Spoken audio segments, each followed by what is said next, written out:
आज हम लोग 9 मार्च के शिफ्ट 2 के कुछ और क्वेश्चंस देखेंगे कि कम समय में बिना ज़्यादा मेहनत किए हुए, बिना ज़्यादा कैलकुलेशन किए हुए कैसे इसे सॉल्व कर सकते हैं। पहला क्वेश्चन जो है वो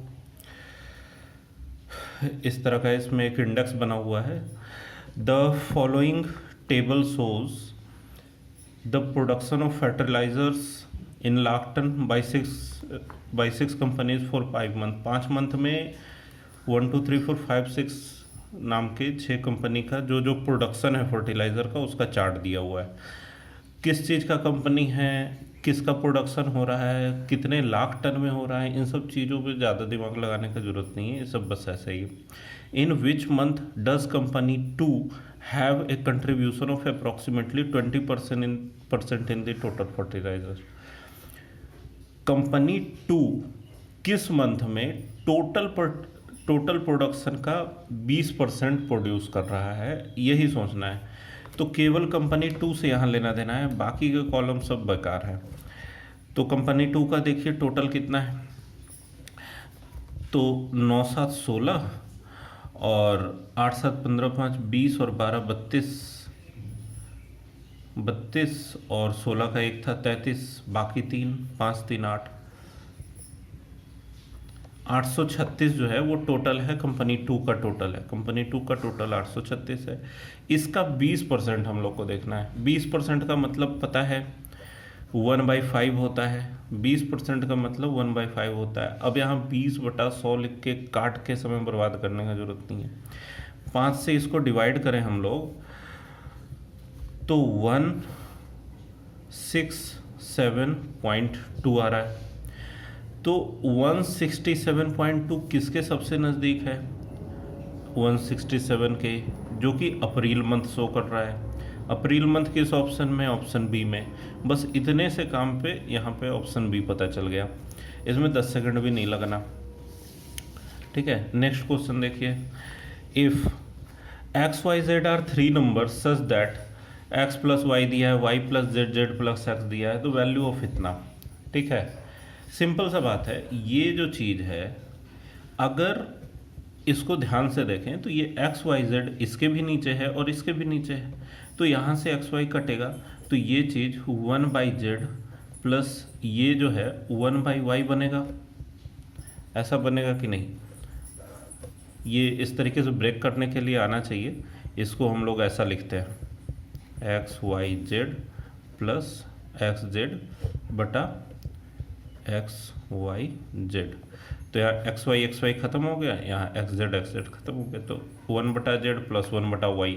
ये करने का जरूरत नहीं, ये देख के सीधे ये याद आना चाहिए। ठीक है, अब यहाँ पे x plus Y, Y plus Z, Z plus X का वैल्यू दिया हुआ है। अगर तीनों को जोड़ा जाए तो 2x 2y और 2z नज़र आएंगे, मतलब 2x plus Y plus Z बराबर इन तीनों का सम होगा।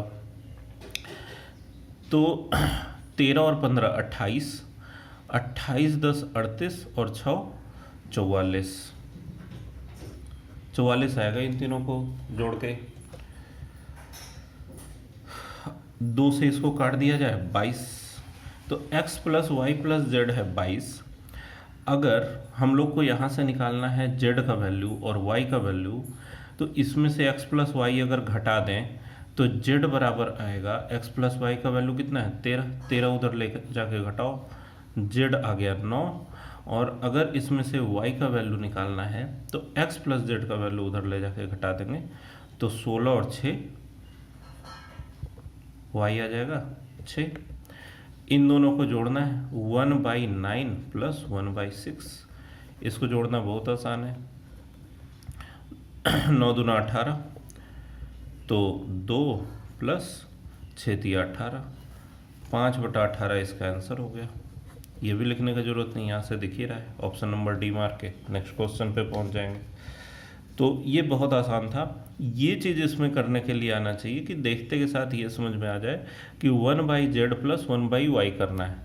कोई ये भी कर सकता है कि भाई x plus Y plus Z निकाल के x का वैल्यू निकाले, फिर y निकाले, फिर z निकाले, फिर डायरेक्ट इस एक्सप्रेशन में रखे, तो उससे बहुत ज़्यादा समय का बर्बादी होगा अननेसेसरी। और तो उतना करने का ज़रूरत नहीं है, इसको हटाइए। फिर नेक्स्ट क्वेश्चन देखिए, ये क्वेश्चन क्या है, in a circle chord P Q T S R produced to meet R, P Q R Q P Q और एस आर का लेंथ दिया हुआ है।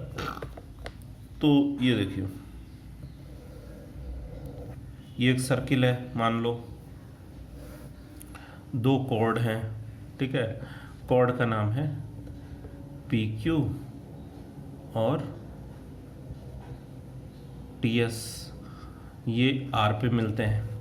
इसमें दिया हुआ क्या क्या है, आर क्यू दिया है,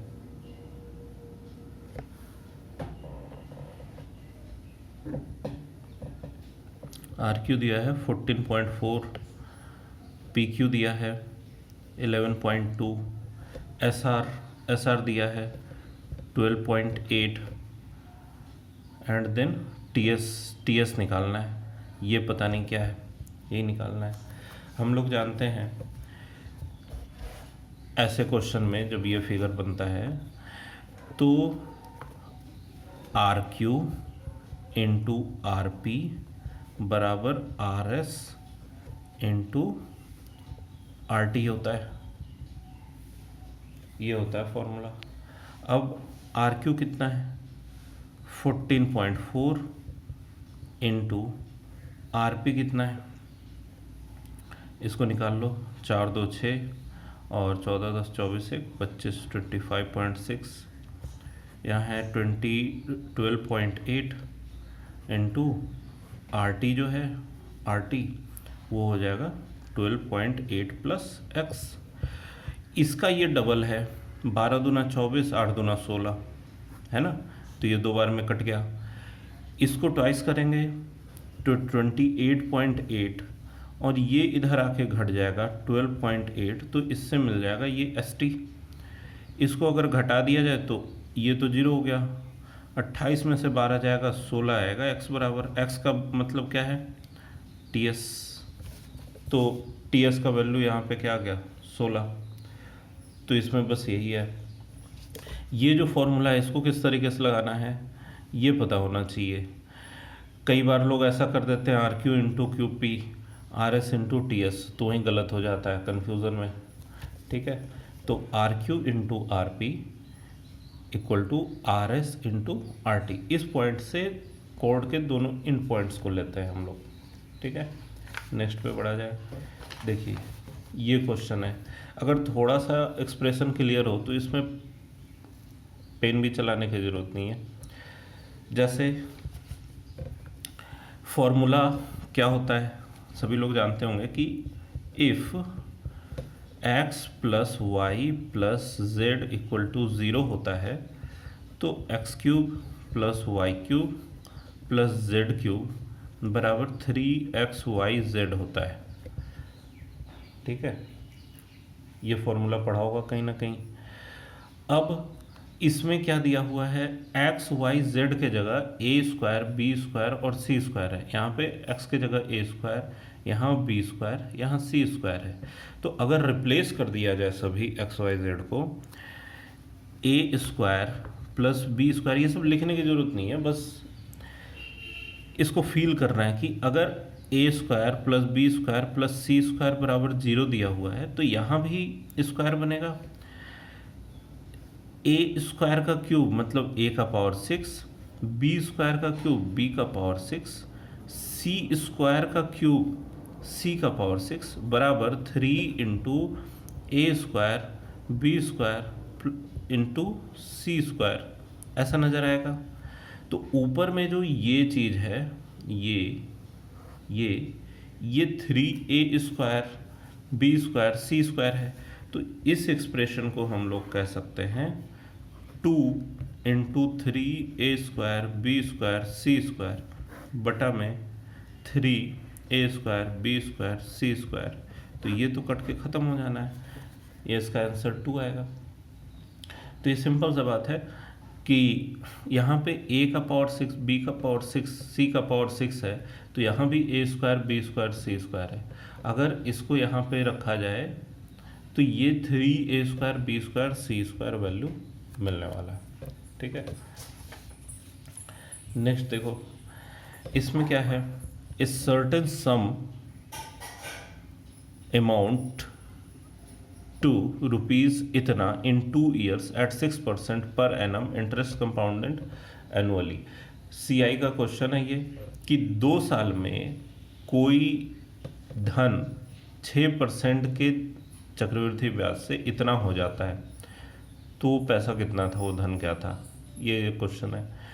तो बहुत सारा तरीका है इसका, फॉर्मूला वगैरह से भी बना सकते हैं, लेकिन ज़्यादा अच्छा तरीका क्या है, 6% देखते हुए दिमाग में आना चाहिए कि ये 106/100 है या 53/50 है।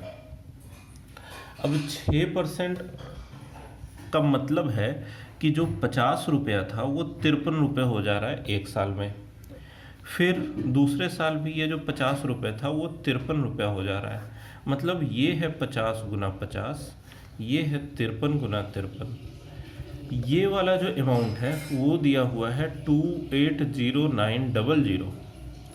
तो ये अमाउंट क्या होगा, अगर 53 गुना 53 है तो ये देख के आ जाना चाहिए कि 53 का स्क्वायर 2809 होता है। क्यों, हम लोग जानते हैं कि 50 + 3 का अगर होल स्क्वायर करेंगे तो 2500 प्लस 150 का दुगना 300 + 9 मतलब 2809 आएगा। तो अगर 53 का स्क्वायर जो है वो 2809 पे 00 है, तो इसका मतलब एक का वैल्यू क्या होगा, 100। तो 50 गुना 50 मतलब क्या, 2500 का वैल्यू क्या होगा, 2500 पे 2 0 और। Option number A. ये सिंपल सा क्वेश्चन था, इसमें कुछ भी नहीं है, बस ये पता होना चाहिए कि 53 का स्क्वायर क्या है। तो कहीं कहीं कैलकुलेशन भी फास्ट करने के लिए आना चाहिए, कैसे तुरंत स्क्वायर निकाल सकते हैं, क्यूब्स निकाल सकते हैं, इन सब चीज़ों को।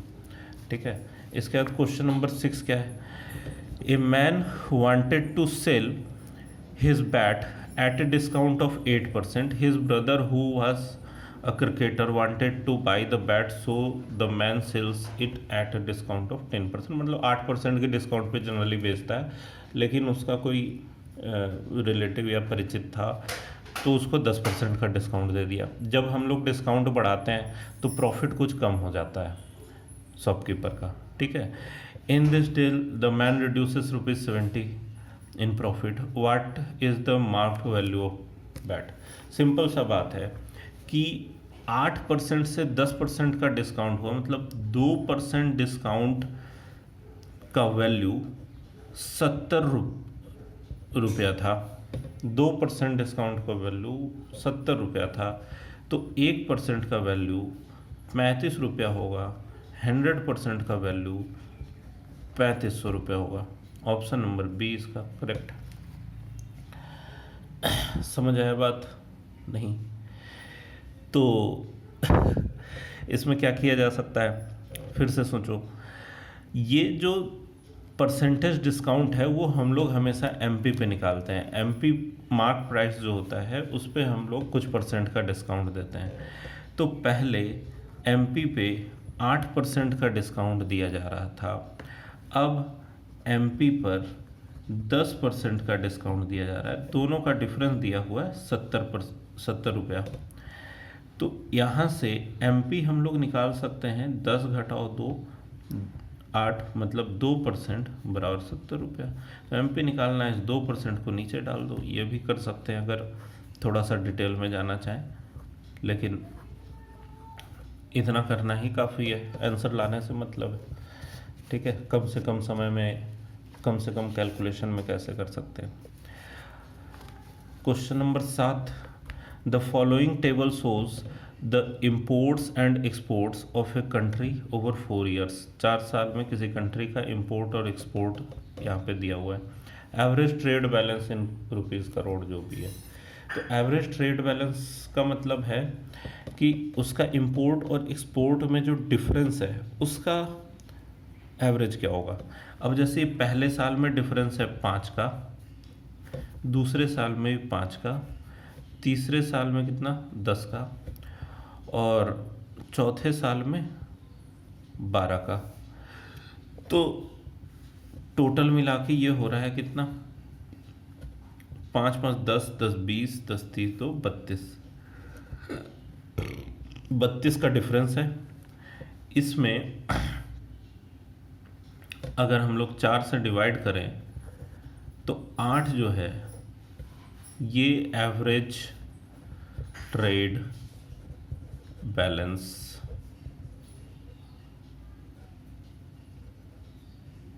है। ये ऑप्शन नंबर ए आंसर है, इसमें भी कुछ मेहनत नहीं था। तो इतना आसान क्वेश्चन पूछा जाता है सीजीएल के पीटी में कि मुश्किल से 5 सेकंड 10 सेकंड में आंसर कर सकते हैं। मतलब 25 क्वेश्चन करने में maximum 15 minute more than enough है, 15 से 20 मिनट में पूरा हो जाना चाहिए। इस सीरीज़ में हम लोग यही सीखने की कोशिश कर रहे हैं कि कम से कम समय में, मतलब एग्ज़ामिनेशन हॉल में बैठ के कितना लिखना है। अगर आपका रफ सीट कम भरता है तो इसका मतलब आप सही जा रहे हैं। अगर बहुत ज़्यादा रफ करना पड़ रहा है तो इसका मतलब मेंस में और ज़्यादा टाइम लगेगा, क्योंकि उसमें क्वेश्चंस थोड़े से अच्छे होते हैं। तो इसलिए कितना लिखना है या किस तरीके से कैलकुलेशन करना है ये आना चाहिए। नेक्स्ट वीडियो में मिलते हैं फिर और बाकी के क्वेश्चंस देखेंगे हम लोग।